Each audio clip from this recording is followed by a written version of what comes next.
Millionaire enters a contract marriage to save his family's fortune but finds his one true love. Hello, everyone. Before we begin today's story, I have a small favor to ask. Please hit subscribe and turn on the notification bell so you never miss our channel's new videos. It is quick, free, and the best way to support us in bringing you more dramatic stories. Your support means the world to us. Where are you watching from? Drop your city or country in the comments below. Thank you very much. Now, let's return to our main character. Rain poured over the New York skyline like liquid glass, streaking the tall windows of the Hale Tower. Inside, the city's youngest millionaire, Adrian Hale, stood motionless in front of his father's portrait. The echo of thunder rolled through the empty boardroom. His lawyer's voice broke the silence. "Mr. Hale, if you do not marry within 7 days, the board will transfer controlling shares to your uncle. The trust clause is clear." Adrian's jaw tightened. His father's empire, built from decades of sweat and honor, was about to be taken from him by men who saw legacy as numbers. He turned away from the lawyer, exhaling slowly. "Find someone," he said, his tone cold but steady. "Anyone willing to sign a contract." Across the city, Clara Bennett was closing the shutters of her small bookstore. The neon sign flickered weakly against the rain. Her rent was overdue again. The bank had already called 3 times. She pressed her forehead to the glass, whispering, "Please, just a little more time." That was when a stranger in a dark coat stepped out of a black car and called her name. "Miss Bennett?" His voice carried authority. "Mr. Hale would like to speak with you." Hours later, in the penthouse of the Hale residence, Clara sat across from Adrian. The contrast was staggering, his world of polished marble and soft jazz versus her damp coat and trembling hands. He studied her. Unreadable. "You need money. I need a wife. Not in the emotional sense," he added dryly, "but in the legal one." Clara blinked, stunned. "You cannot be serious." Adrian slid a folder across the table. Inside lay a formal marriage contract, embossed with the Hale insignia. "It will last 1 year. You will receive full financial stability enough to cover your debts, your store, your mother's treatment. In return, you will attend 5 public events as Mrs. Hale." Her heart pounded. "And if I refuse?" He leaned back, his gaze steady. "Then we both lose everything." Silence stretched. The only sound was the rain tapping the glass. Clara's voice trembled. "Why me?" "Because," Adrian said quietly, "you are the only one who did not ask for anything when I ruined your lease last year. You faced me with honesty. I need that honesty now." Clara's eyes widened. "You remember that?" "I remember everything," he replied. "Sign this and you walk away free in 12 months. "Oh." Her fingers hovered over the pen. The ink gleamed under the golden light. Every instinct screamed no, but her mother's hospital bills echoed louder. She swallowed hard. "Fine," she whispered. "But if this is just business, we keep it that way." Adrian nodded once. "Agreed."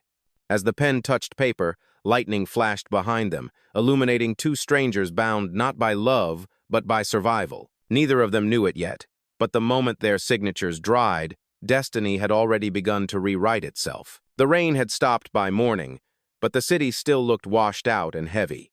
Inside Hale Tower, Adrian Hale sat in silence at the long mahogany table of the executive boardroom. Dozens of framed portraits of past generations lined the walls, men and women who had built the Hale empire from dust. Their eyes seemed to follow him, reminding him that failure was not allowed to run in the family. His attorney slid a thick folder toward him. "The contract is legally binding, sir. Once she signs, the marriage will stand before the board. It will protect your inheritance and stabilize the company's image."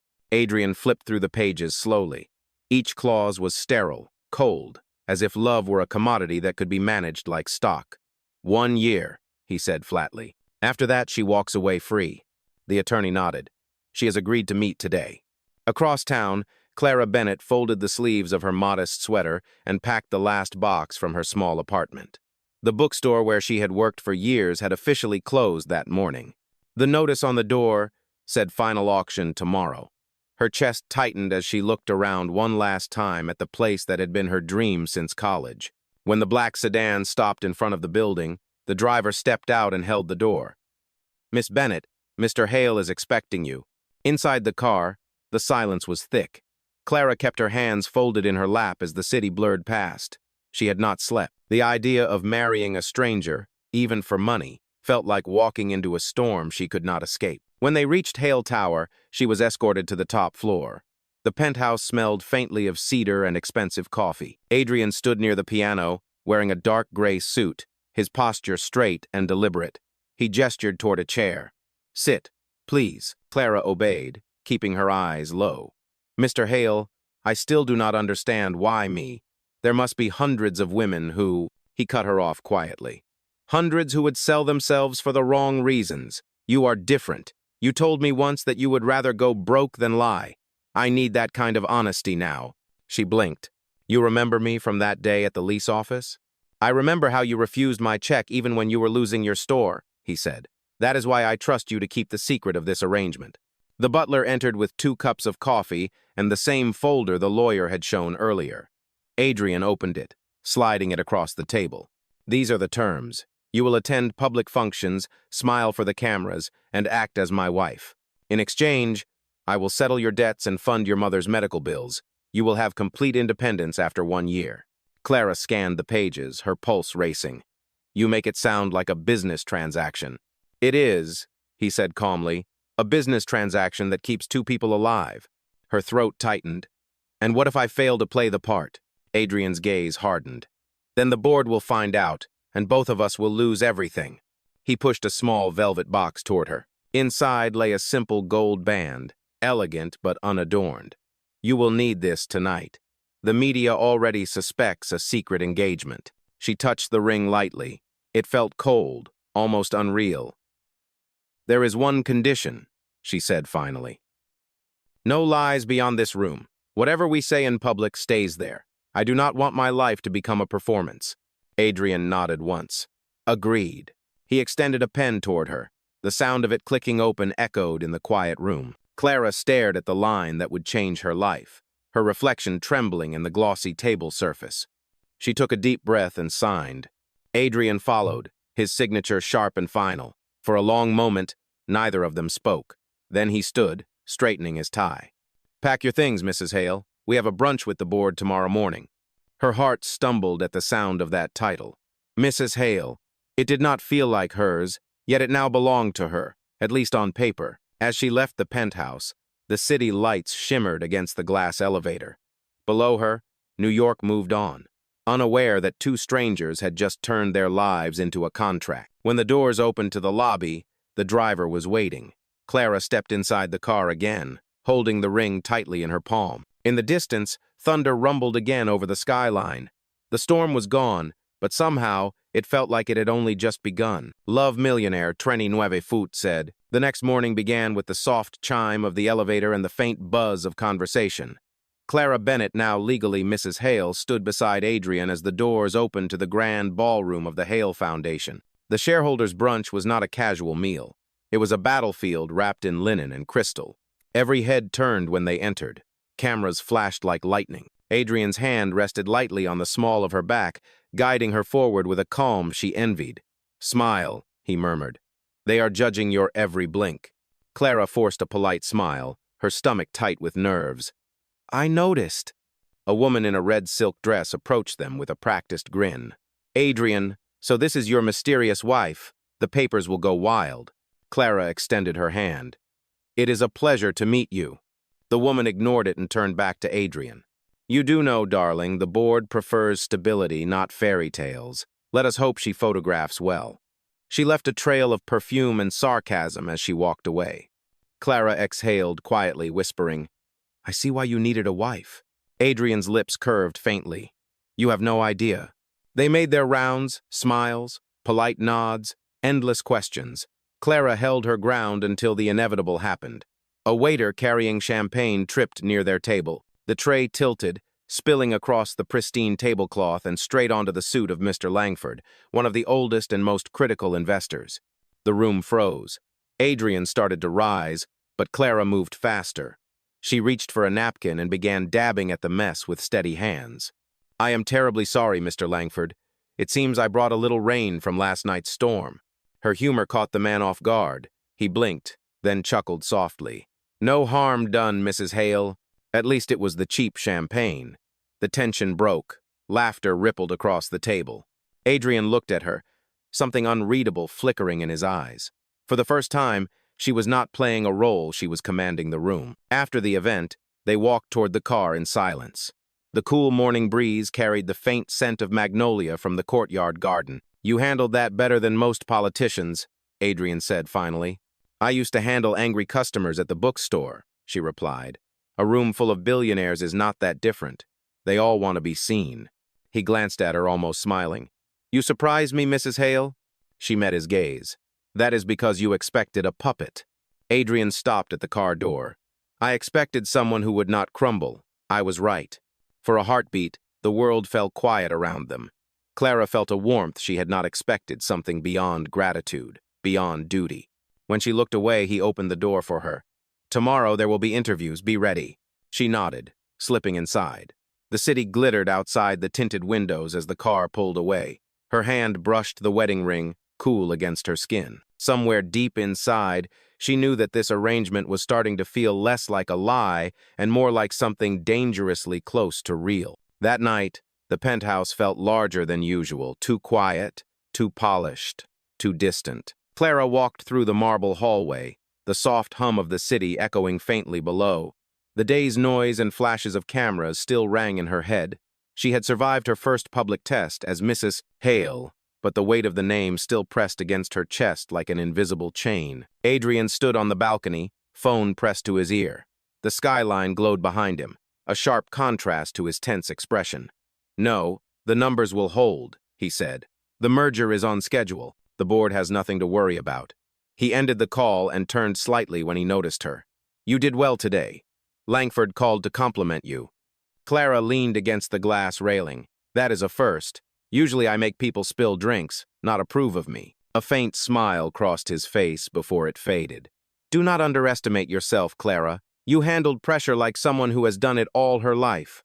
"I used to manage a bookstore in Brooklyn," she said. "The only pressure I knew was keeping the lights on." He looked at her for a moment longer than necessary. "Maybe that is why you do not flinch. You are not pretending." The wind stirred between them, cool and restless. She wanted to ask why he always seemed half somewhere else, but the words stayed trapped behind her teeth. Later that evening, Clara sat in the guest room that was now hers. On the nightstand rested the marriage contract, its pages neatly folded, its signatures black and final. She ran her fingers over the cover and whispered, "What am I really doing here?" The sound of a piano drifted through the hallway. She followed it quietly, barefoot across the polished floor, until she found Adrian sitting alone in the music room. His hands moved over the keys slowly, each note low and haunting. "I did not know you played," she said softly. He did not look up. "My mother taught me. She said music was the only honest language in this house." Clara stepped closer. "And what does this piece say?" "That I am tired," he said simply. Something inside her shifted. She had seen Adrian Hale in business meetings, surrounded by wealth and power, but this was different. This was the version that never made it to magazines, the quiet, lonely man carrying too much. "Maybe you need to let someone else speak for a while," she said gently. He looked at her then, really looked, his expression unreadable. "You think I do not know how to listen?" "I think you forgot how," she replied. For a long moment, neither of them spoke. The music filled the silence like a confession neither dared to make. The next morning, the transformation began.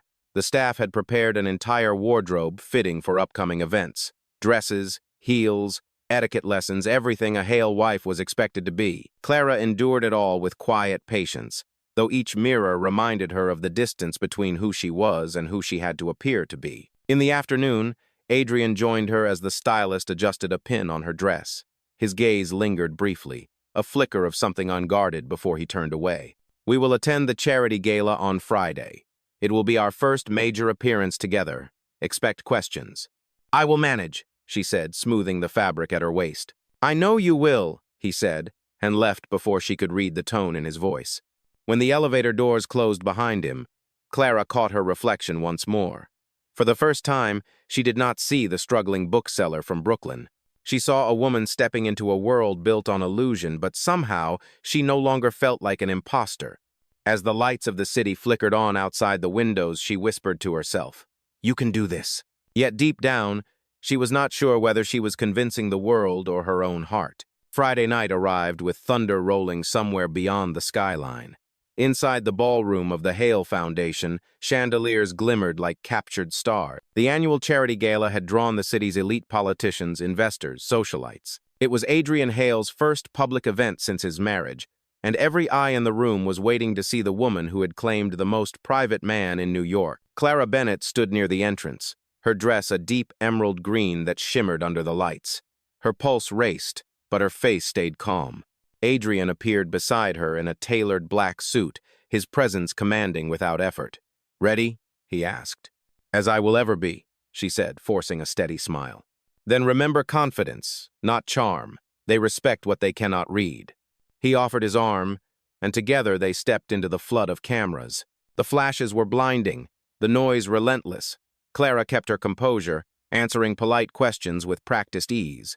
It felt like walking through fire while pretending to dance. Halfway through the evening, she found herself standing alone near the dessert table when a familiar voice broke through the crowd. "Mrs. Hale, I hope you do not mind a question."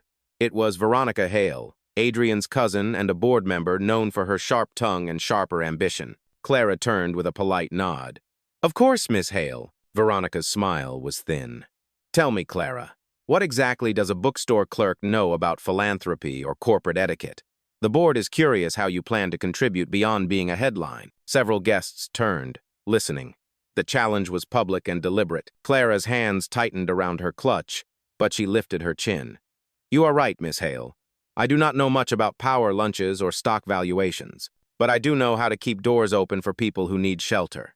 My bookstore was small, but it gave free books to kids who could not afford them. Tonight's fundraiser supports education programs. I suppose we are in the same business after all, giving people a chance to learn." For a second, silence stretched between them. Then an older investor nearby began to clap. The applause spread. Veronica's smile faltered. Adrian, watching from across the room, felt something shift in his chest. It was pride, pure and unguarded. Later, when the speeches ended, Adrian found Clara outside on the terrace. The night air was cool, the city glowing below. She stood by the railing, the wind lifting her hair. "You handled Veronica perfectly," he said. "She underestimated me," Clara replied softly. "Most people do." Adrian stepped closer. "They will not for long." She turned toward him. The tension between them was different now, no longer a line drawn by contract, but something alive, dangerous, unspoken. "You keep looking at me like you are waiting for me to fail," she said. He shook his head. "No, I'm waiting to see what you do next." Their eyes met. For a moment, the noise from the ballroom disappeared. It was just the two of them, standing in the glow of the city, breathing the same uneasy truth. When thunder rumbled again, a light drizzle began to fall. Clara laughed quietly. "Seems like the rain follows us." Adrian looked up at the sky, then back at her. "Maybe it is just reminding us how this started." Before she could reply, he slipped off his jacket and draped it over her shoulders. The warmth startled her more than the gesture itself. "You will catch a cold," he said simply. "I think that is my line," she answered, smiling despite herself. He did not smile back, but his eyes softened. "Go inside, Clara. The press does not need another story tonight." She hesitated, then nodded. As she walked back toward the golden light of the ballroom, she could still feel his jacket around her, heavy with rain and something far more dangerous. When the event finally ended, Adrian drove her home himself. The car was quiet, the city lights flashing across his face as he focused on the road. At a red light, he spoke without looking at her. "You did more for my company tonight than I could have done in a year." Clara glanced at him. "That was not my goal." "I know," he said. "That is what makes it real." The light turned green, and the car rolled forward into the endless city night. Neither of them spoke again, but the silence no longer felt cold. It felt like something new had begun, something neither of them had signed for, yet both were already bound to. "Love, Millionaire," Trenny Niverfoot said. The rain continued through the weekend, soft and steady against the glass walls of Hale Tower. Clara Bennett sat curled on the couch in the library, surrounded by shelves of unread books. The echoes of the gala still lingered in her mind, the lights, the applause, the way Adrian had looked at her when she spoke. That look had followed her into her dreams and refused to leave. Adrian had been in meetings since dawn, but when he finally walked into the room, the tension that always followed him seemed different. He looked less like the untouchable businessman and more like a man who had not slept. He set down a stack of folders on the table and poured himself a glass of water. "You did not have to stay at the office all night," Clara said quietly. He gave a tired smile. "The board is restless. They want proof that the marriage has stabilized investor confidence. Appearances matter more than progress. Do they matter to you?" she asked. He looked up at her. "They used to. Now I am not so sure." Clara closed the book she had been pretending to read. "You built this empire from your father's name, Adrian. Maybe the only way to save it is to stop trying to live his life." The words landed harder than she expected. Adrian's gaze dropped, and his voice came out softer. "You sound like her." "Like who?" "My mother," he said. "She used to tell me the same thing. I did not listen then either." He sank into the chair across from her, the quiet stretching between them. For the first time since the contract, they were not CEO and wife. They were two people who had both lost pieces of themselves to survival. Clara hesitated, then asked, "What was she like?" He leaned back, eyes distant. "Strong. She could make peace out of chaos. When my father's business collapsed during the first recession, she kept the house running by selling her own jewelry. She said family meant fighting the same storm together, not blaming each other for the rain." "Oh," Clara's chest tightened. "She sounds like someone I would have liked." "She would have liked you," he said, his voice almost a whisper. A small smile touched her lips. "Careful, Adrian.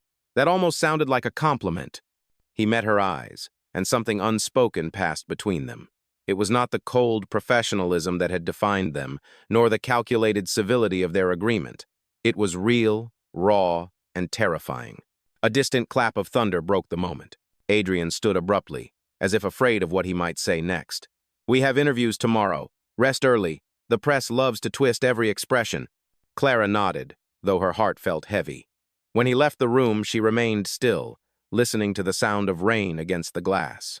The city lights blurred through the window, turning into streaks of silver and gold. She whispered to herself, "He is not the man he pretends to be." "Oh." Upstairs, Adrian paused outside her door, hearing the faint sound of her voice. He almost knocked, but he did not. Instead, he walked away, telling himself that keeping distance was safer. Neither of them realized it yet, but the walls they had built for protection were already beginning to crack.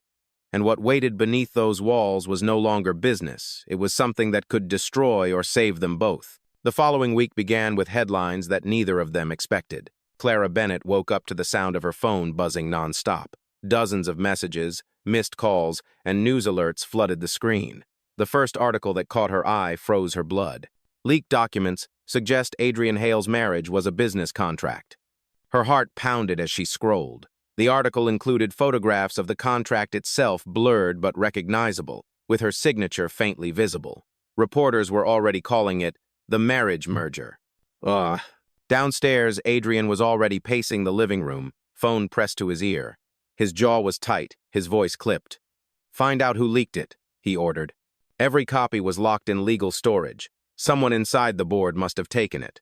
When he ended the call, he saw Clara standing in the doorway, pale and shaken. "So it is true," she said softly. "Someone found out." "Yes," Adrian replied, "and they will use it to destroy both of us."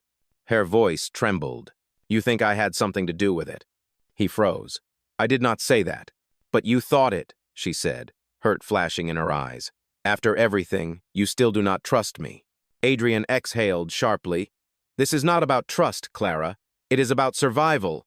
The board will demand an inquiry, and the press will not stop until they get blood." She took a step closer, anger replacing fear. "Then tell them the truth. Tell them I did not marry you for money. Tell them it was your idea." "I cannot," he said. Admitting that would mean perjury. The contracts were filed under the pretense of authenticity. If I expose it, I could lose the company, and you could be charged for fraud. Clara's voice broke. "So I am just collateral damage." Adrian looked away, unable to answer. Within hours, the mansion gates were surrounded by reporters. Headlines screamed betrayal and manipulation. Anonymous sources claimed the marriage was part of a scheme to secure Adrian's inheritance. By evening, the board called an emergency meeting. Adrian left without saying goodbye. Clara watched him disappear into the storm, her heart heavy with the weight of something she could no longer control. Inside the boardroom, Veronica Hale's voice cut through the noise. "You have humiliated this family," she said coldly. "If these allegations are true, we will vote to remove you as CEO."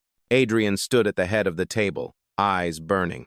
"Someone in this room leaked those papers. You can remove me if you wish, but understand this, what you call a scandal was a decision I made to protect this company.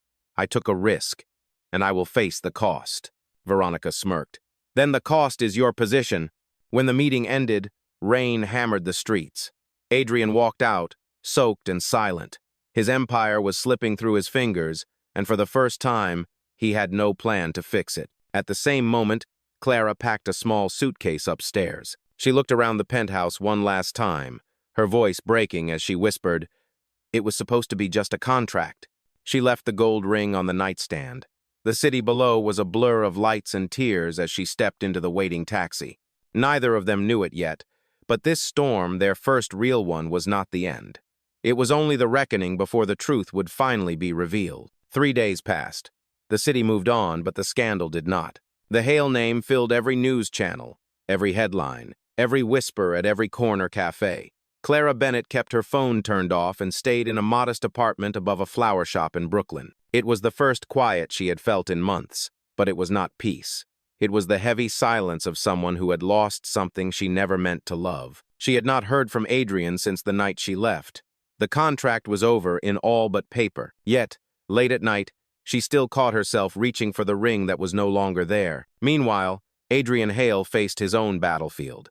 His resignation was already being drafted, and the board had called for a vote to remove him completely. The empire his father built was slipping away, and for the first time, he realized how little any of it mattered without her. His assistant entered the office quietly.